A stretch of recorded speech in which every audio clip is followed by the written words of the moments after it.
Gracie Terrell from Bring on the Cats joining us. Gracie, let's talk about your other endeavor with Sprots Takes. So I'm intrigued by uh, this endeavor and what it's all about. So if you can kind of outline this for us. Sure. In 2014, I started a podcast. It was in my dining room and it was like terrible audio. We had no idea what we were doing. Pretty much it was myself and another of one of my cohorts. And we were just like, you know what? Let's try and see about women talking about sports. There's really nothing like it in Kansas City because we are all female.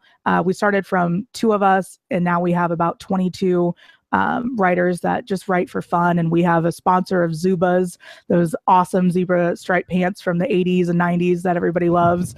And we've worked with various companies, but it's like Zubas has always been kind of like embodied what we enjoy. And that's, you know, the lighter side of sports and talking about the sports culture issues and raising money for various groups around Kansas City and things that we're passionate about, but really just giving females a platform to talk about sports, which I'm pretty passionate about. But, you know, I also work in other areas and luckily, you know, Bring on the Cats and I have been together for about a year now. So I've just been able to continue to ignite people's passion for sports and get them writing. And we recruit mostly on Twitter and we just, you know, say, hey, if anybody wants to talk about their team, you're already talking about it on Twitter. You might as well write, you know, a 400-word article about it and have it on a platform where we can share it with our user base. But we've had so much support and so many different outlets. You know, we have a really big following in Cleveland. I don't know how that happened, but I think it's because of the Kansas City Royals and Cleveland just having a common bond of being terrible for so long.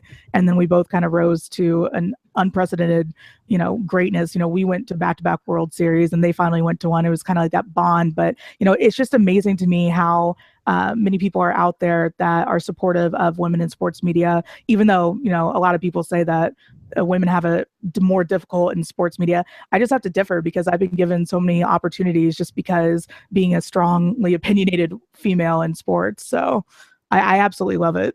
Gracie, you hit home with that comment about the Indians. That's my home, Cleveland.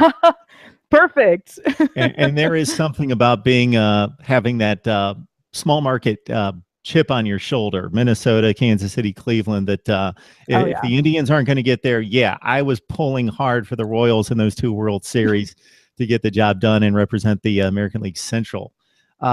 And maybe I'm overthinking this one just a little bit, Gracie, but you had my head scratching on the Sprots takes. Is that simply switching the O and the R? Yeah, I mean, I'm sure you've been on Twitter and seen people give out their quote unquote hot takes.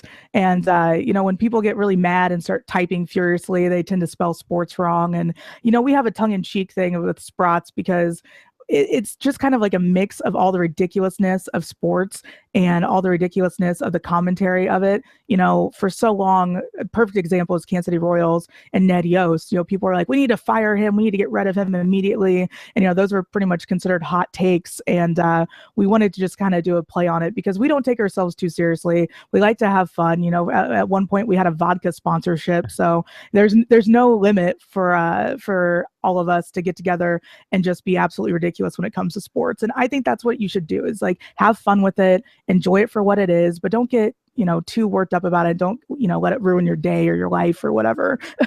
Thank you so much. That is an eloquent and very passionate way to convey that, because I think we're all very into our teams, and obviously we want to win and we're competitive and we're passionate, but there's that line that's sometimes crossed by a lot of people out there, especially when they can hide behind the iPhone or the computer. That's a bit ridiculous. So Definitely. Let's keep it respectful out there. Hey, we can be passionate.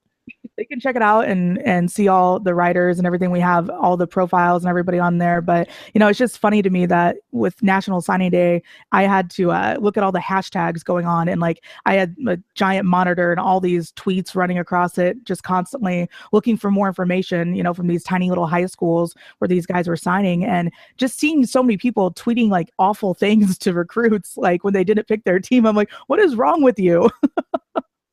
Yeah, and I was so impressed with the number of signees that did acknowledge the schools that they didn't choose and the warm welcomes that they received, and said, basically, I can only choose one school, and the fans need to realize that as well. All right, Gracie. I saw Sprots Takes and I just had to find out what it was all about. And we connected on Twitter. And then I find out that you've got the college football connection with Bring on the Cats. And then it all just came into play. And, that's my thing with college football. So just had to have you come on Mark Rogers TV. So I appreciate it. Not a problem. Thank you for having me.